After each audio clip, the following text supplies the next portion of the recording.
VDI. Bruxelles Metula. Stéphane Juffa avec nous en direct depuis Metula. Stéphane, bonjour. Ouais, comme tous les vendredis, bonjour avec grand plaisir. Bonjour Bruxelles, bonjour Jim et bonjour aux auditeurs. Alors Stéphane, notre Bruxelles Metula de ce vendredi commence avec une nouvelle assez dure, avec un nouvel attentat ce matin à Jérusalem. Alors les dernières informations qu'on avait à 7h30, c'était 3 blessés, dont 2 blessés graves. Est-ce que vous avez du nouveau, Stéphane ? Ouais, je confirme, 2 blessés graves. En fait, c'est 3 terroristes palestiniens. Ça s'est passé dans la vieille ville de Jérusalem, près de la porte des Lions. Ils étaient munis, armés de mitraillettes Carl Gustav. Carl Gustav, c'est une mitraillette de fabrication artisanale qu'on trouve malheureusement dans beaucoup de laboratoires de fabrication d'armes en Cisjordanie. Donc ils avaient ces mitraillettes qui sont assez faciles à fabriquer. Et puis ils avaient des poignards et des pistolets. Et quand ils ont vu qu'ils avaient été repérés par la police israélienne, eh bien, ils ont fait usage de leurs armes, ils ont tiré un peu partout et surtout sur les unités de la police. Il y a plusieurs blessés, plus que 3, donc comme vous l'avez dit, Jim, 2 grièvement atteints. La police a répondu, elle a abattu les 3 terroristes, donc je confirme qu'ils sont éliminés, donc morts. Et ce qui se passe pour le moment, c'est que toute la vieille ville est bouclée. On essaie évidemment de savoir si les terroristes impliqués avaient des complices, donc on essaie de les arrêter avant qu'ils puissent s'en aller. Et puis on essaye d'identifier donc le nom des perpétrateurs de cette attaque. On peut dire que ça va venir, on va le savoir dans quelques minutes, voire quelques heures, parce que ça dure jamais très longtemps. On vit un petit peu en vase clos, en intimité avec ces terroristes. On va savoir d'où ils venaient, probablement d'un village de Cisjordanie, et puis quel était leur objectif, probablement comme d'habitude, tuer le plus de monde possible, tuer le plus de juifs possible. C'est le thème de cette intifada qui ne veut pas s'arrêter.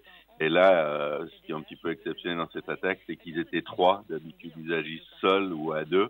Et là, on était en présence de 3 terroristes assez lourdement armés. Voilà, Jim, ce qu'on peut dire à ce moment, à 9h heure de Belgique.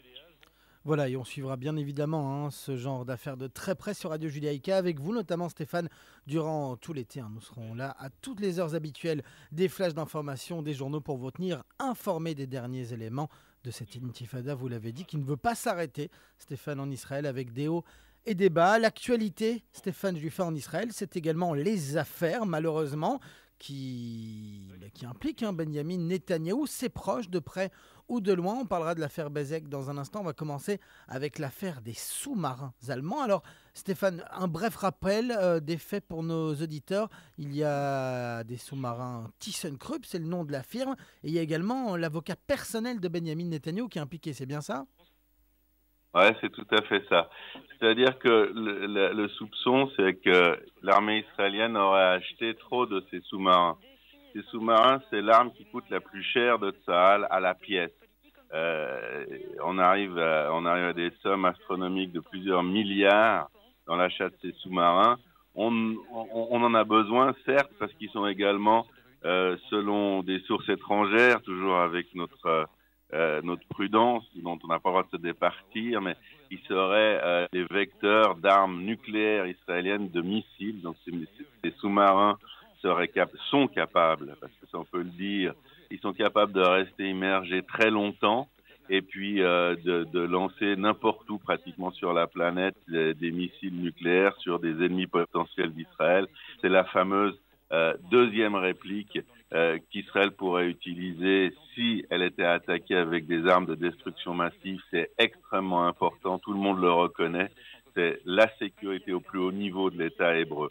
Alors ça, on le sait maintenant, il y a d'autres questions qui se posent, surtout dans ce cadre de réflexion, c'est combien est-ce qu'il faut de ces armes ?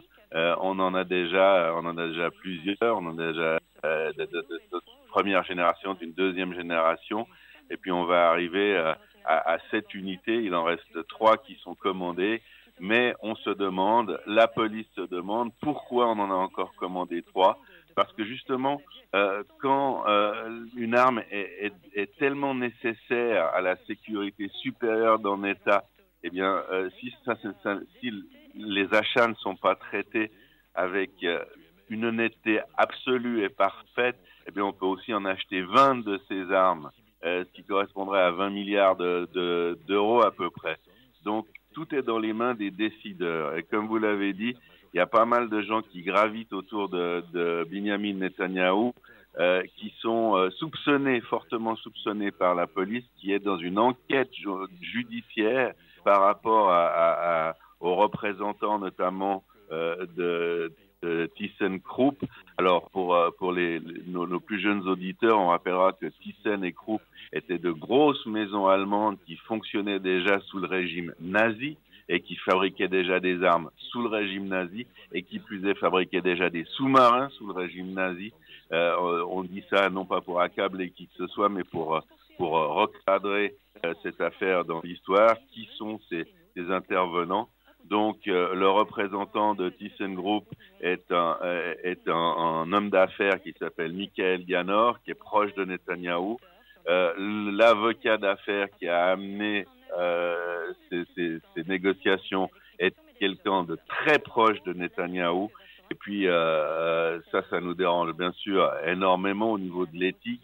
Mais en plus, l'ancien amiral de la flotte, Eliezer Chaini Marom, Chaini parce qu'il a des ascendances chinoises, il a un petit peu en faciès qui rappelle les Chinois, et qui était un des piliers de l'armée israélienne, qui était très aimé du public. Eh bien, lui aussi est soumis à l'investigation de la police israélienne. Il y a 6 suspects arrêtés, c'est du très lourd, Jim, du très très lourd. Et ces 6 suspects, oui, je vous en prie. Non, Stéphane, je vous écoute, je suis très attentif à vous. Ah, j'ai cru que vous posiez une question. Oui, donc ces 6 suspects arrêtés appartiennent à la première ligne d'importance de personnalités politiques, de conseillers, d'avocats et malheureusement également d'officiers. Et puis alors, je peux pas être tout à fait d'accord avec vous. Pour le moment, en tout cas officiellement, Binyamin Netanyahou, bien qu'il ait été écouté et interrogé par la police, il n'est pas directement impliqué. Il jouit de toutes ses libertés. Les autres, non. Les autres sont arrêtés, donc ils n'ont plus de contact entre eux. Ce sont des arrestations au plus haut niveau qui bouleversent le monde politique israélien et également, comme je l'ai dit, l'armée. On trouve bien entendu très étrange que pratiquement tous les gens impliqués dans cette affaire soient des proches de Netanyahou. Ça paraît pas très très naturel et surtout que j'imagine que vous allez me poser des questions sur une autre affaire qui secoue également Israël en ce moment, qui est l'affaire Bezek, Jim. Justement, Stéphane, l'affaire Bezek, est-ce que vous pouvez nous faire également là un rappel des faits? Ça concerne quoi? C'est la poste privée israélienne? Oui, c'était en fait la Poste, et c'était une société totalement publique. C'était la branche de la Poste qui s'occupait des téléphones. Tous les téléphones venaient de Bezek, et puis avec le développement de l'informatique, eh bien Bezek est devenue la championne de la téléphonie sur Internet et surtout, elle détient la plus grande partie de l'infrastructure des câbles terrestres. C'est-à-dire, si nous réalisons chaque semaine Bruxelles-Metula, c'est grandement grâce aux câbles de Bezek. Alors, Bezek loue ses services aux autres sociétés qui travaillent sur le net, et elle a une stature de quasi-monopole. Elle est devenue privée depuis quelques années, et celui qui contrôle, l'actionnaire qui contrôle Bezek est un certain Shaul Elovitch. Et Shaul Elovitch, je vous le donne en mille, eh bien, c'est un tycoon, quelqu'un de très très riche, qui est également très très proche de Binyamin Netanyahou. Alors, Shaul Elovitch a été assigné à domicile, c'est une arrestation chez lui. Il n'a pas le droit de sortir, il n'a pas le droit d'utiliser ou de s'approcher d'un ordinateur, il n'a pas le droit de parler avec des gens qui travaillent ou ont travaillé chez Bezeq ou qui sont liés de près de loin dans cette affaire. Alors, ce qu'on lui reproche à lui et à Shlomo Filber, c'était le directeur général du ministère des Communications directeur général du ministère des Communications à l'époque où le ministre des Communications, eh bien, ce n'était nul autre que Binyamin Netanyahou. Alors, on reproche à Filbert et au ministère des Communications d'avoir exfiltré, d'avoir transmis à l'homme d'affaires Elovitch des informations hyper confidentielles, notamment sur les dessins du gouvernement, sur les projets de loi et également des documents classés qui ont permis à Bezeq, qui ont permis à Elovitch de faire de très très gros profits. On parle de centaines de millions de shekels. Et alors, Shlomo Filber a également assigné à domicile. De même, c'est un coup de tonnerre dans le microcosme du business israélien que Madame Stella Handler, qui n'est autre que la PDG de Bezeq, une immense société en Israël, et qui elle aussi est assignée à domicile pour 2 ans. Le problème pour les assignés et les détenus, il y en a beaucoup dans cette affaire, c'est que le contrôleur de l'État a déjà sévèrement critiqué ces liens entre le ministère et Bezeq et également critiqué Binyamin Netanyahou. Binyamin Netanyahou, dans cette affaire, contrairement à celle des sous-marins, est impliqué en cela que le contrôleur de l'État lui reproche de ne pas avoir révélé les conflits d'intérêts qui existaient entre le ministère et son ami Shaul Elovitch. Il aurait dû le faire, c'était son obligation. La défense de Binyamin Netanyahou, c'est que ça lui a été demandé donc de révéler ses contacts, ses liens. Ça lui a été révélé très tardivement. Il dit qu'il ne savait pas qu'il aurait dû parler de ses conflits d'intérêts. Et ça aussi, c'est cette manière de se défendre. Certains parlent de cynisme, provoque de grosses réactions en Israël. Et puis, Binyamin Netanyahou, pendant cette période, comme par hasard, a bénéficié d'une couverture très favorable sur la plateforme Internet Walla, qui est, à mon avis, enfin d'après ce que je connais plutôt, la plus grande plateforme Internet israélienne. Et en nouveau fait du hasard, cette plateforme Walla appartient à Elovitch. Alors, le public n'aime pas du tout ce qu'il voit. Et les 3 dernières semaines que dure cette enquête et ces mises en examen, eh bien, l'action de Bezeq à la bourse a largement dégringolé. Elle aurait perdu à peu près, la société Bezeq, à peu près 500 millions d'euros pendant ces 3 semaines. C'est une période difficile pour le pays, c'est une période de gueule de bois, de nouveau, ces problèmes dont on n'arrive pas à se séparer, de corruption qui touche tous les échelons, qui touche donc les ministères, qui touche ces fameux tycoons, cette poignée d'archimilliardaires qui ont une position prédominante en Israël. Et puis malheureusement aussi, ce qui nous touche le plus, c'est qu'il semble bien, on rappelle que toute personne est innocente avant d'avoir été jugé coupable par un tribunal, mais disons qu'il y a de fortes présomptions contre de hauts officiers de l'armée israélienne, et ça dérange énormément, ça déstabilise le pays, et ça peut avoir des conséquences très néfastes. Et au milieu de tout cela, et je suis sûr que vous allez avoir des questions à ce propos, le Premier ministre Binyamin Netanyahou,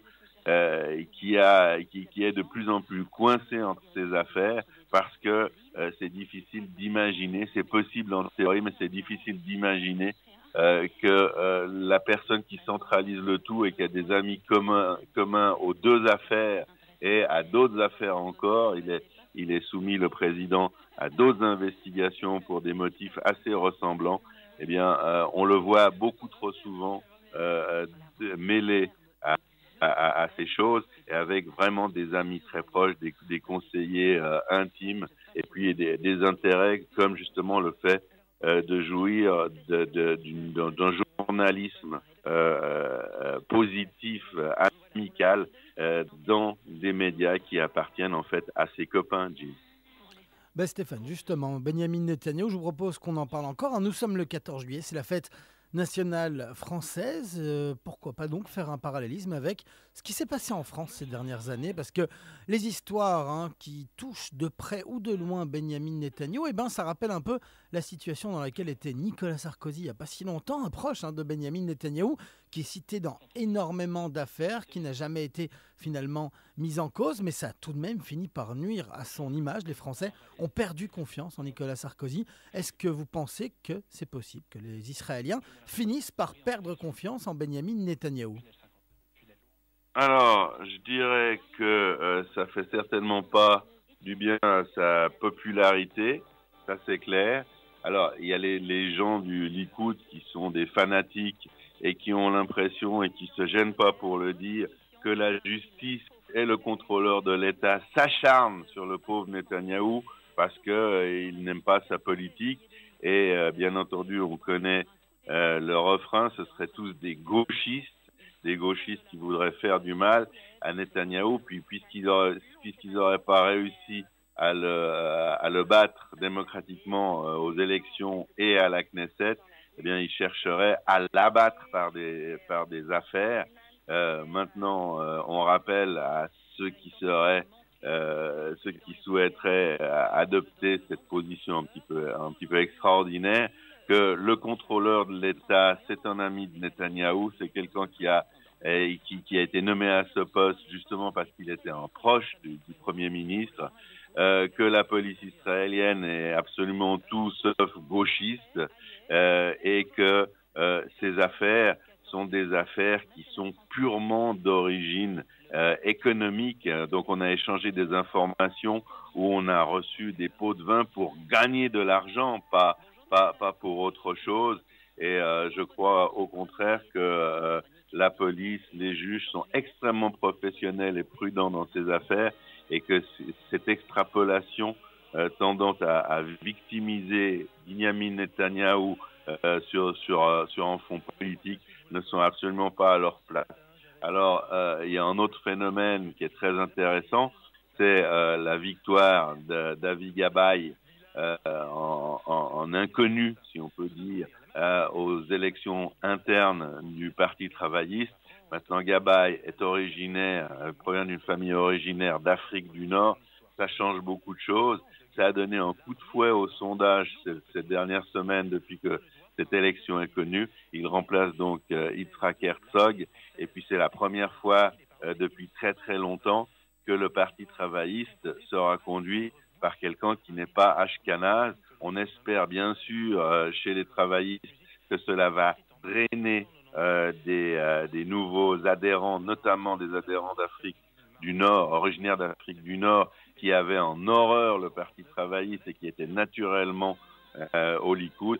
Nous ne sommes pas des prophètes, nous sommes des analystes, mais ce qu'on peut dire, Jim, c'est que il y a eu énormément d'adhérents, des milliers de nouveaux adhérents au Parti travailliste depuis cette élection, et je dirais que parallèlement à ces affaires, eh bien, avec l'élection d'Avi Gabay, Benyamin Netanyahou semble avoir trouvé un contempteur à son échelle dans le monde politique israélien, et on s'attend effectivement d'abord à ce que le Parti travailliste reprenne la deuxième place à la Knesset et dans le monde politique israélien à Yair Lapid, et également exploite le doute qui provient de ces affaires pour essayer de remplacer par une alternance démocratique, je le précise, Netanyahou aux prochaines échéances. Alors, un mot sur le parallèle avec Sarkozy. Sarkozy, ce qu'on lui a beaucoup reproché, sans jamais pouvoir l'établir, c'est surtout des actions politiciennes, financement de partis, mais tout, en fait, rien qui ne montre une tentative de procéder à un enrichissement personnel.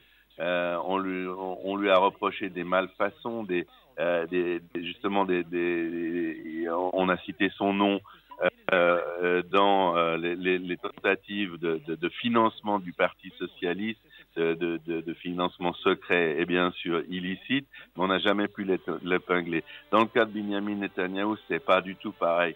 Ce sont des questions d'argent.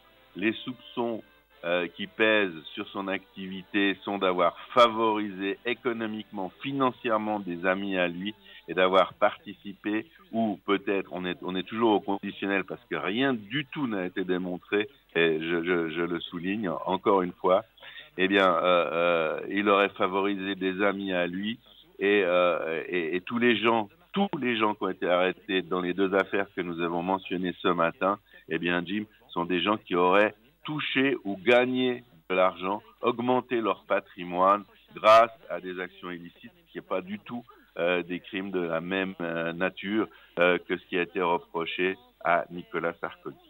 Oui, et si on continue dans le parallèle avec nos voisins français en ce 14 juillet, on peut aussi faire une comparaison entre Avi Gaba et un certain Emmanuel Macron, connu jusqu'avant son élection, qui change de parti pour les primaires. Enfin voilà, il y a quelques liens à faire. Stéphane, il est 8h passé de 22 minutes. Je vais vous laisser terminer par une très très courte page football, parce qu'il y avait plusieurs clubs israéliens qui étaient en lice pour les tours de qualification pour l'Europa League et la Champions League.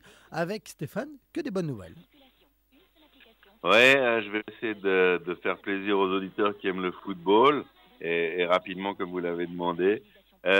Coupe des champions, Beersheva a battu le champion de Hongrie lors d'un match qui s'est déroulé il y a 2 jours en Israël à Beersheva, donc Onved 2-1.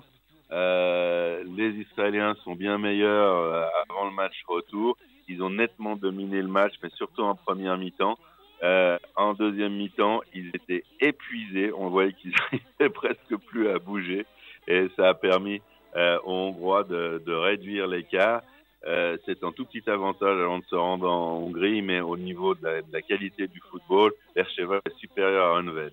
On passe à la Ligue Europa avec une victoire qui est moins facile que le score de 3-1 ne veut le dire, de Maccabi Tel Aviv sur Reykjavik, l'équipe islandaise. C'est les Islandais qui avaient ouvert le score, ici également en Israël. Très petite performance de Maccabi Tel Aviv contre un adversaire aux qualités footballistiques insignes. Maccabi Tel Aviv va sans doute se qualifier également au match retour en Islande, mais pas dans les honneurs. Et puis, on parle également de beaux matchs. Le match Beersheva-Honved était magnifique. On aurait dit qu'on était plus avancé dans la saison. Betar Jérusalem rencontrait Plovdiv, des Bulgares, une très très bonne équipe, une équipe très technique, égale ou supérieure en qualité à Betar. C'était cette nuit, c'était hier. Betar et Plovdiv ont fait match nul, 1 but partout. C'était un match vraiment dans très bon niveau, passionnant. Betar a galvaudé au moins une quinzaine d'occasions, certaines incroyables avec des joueurs devant le but vide. On espère ici qu'ils n'auront pas à payer ces ratés très chers au match retour en Bulgarie. Et puis la bonne nouvelle, la surprise, je dirais presque, c'est le match nul également sur le score de 1-1 de Bnei Yehuda, la petite équipe de quartier de Tel Aviv qui a failli descendre en seconde division l'année dernière, sans moyens, mais entraînée par Abukhsis, une légende vivante du football israélien. Eh bien, Bnei Yehuda a réussi en Slovaquie contre Trenčín, également une très bonne équipe qui nous a rappelé aussi les Bulgares, des équipes très techniques, très physiques. Trenčín, c'est une équipe de jeunes, d'espoir. Et on a assisté à un très beau match, très tactique également, en Slovaquie cette fois. Bnei Yehuda a pris une sérieuse option sur la qualification pour le tour prochain, en marquant et en obtenant le match nul à Trenčín. La semaine prochaine, Israël va vibrer pour le football Et Jim, nous en réjouissons, bien entendu. Voilà, mais la mauvaise nouvelle, Stéphane, c'est que la semaine prochaine, vendredi, nous ne serons pas là parce qu'une semaine après le 14 juillet, qu'est-ce qu'il y a, Stéphane, petite colle? Une semaine après le 14 juillet, il doit y avoir l'anniversaire du roi de Belgique. Oui, c'est presque ça, mais c'est la fête nationale belge le 21 juillet, donc nous ne serons pas en direct vendredi prochain. Mais Stéphane, je vous propose qu'on se retrouve à un autre moment de la semaine parce que je sais que nos auditeurs ont soif de vos analyses. Eh ben, ce sera toujours avec grand plaisir et je vous souhaite une bonne fête nationale puisqu'on ne se parlera pas vendredi prochain. Et un excellent week-end à tous les auditeurs, un week-end d'été. Et j'espère qu'il sera un peu moins chaud qu'ici en Israël.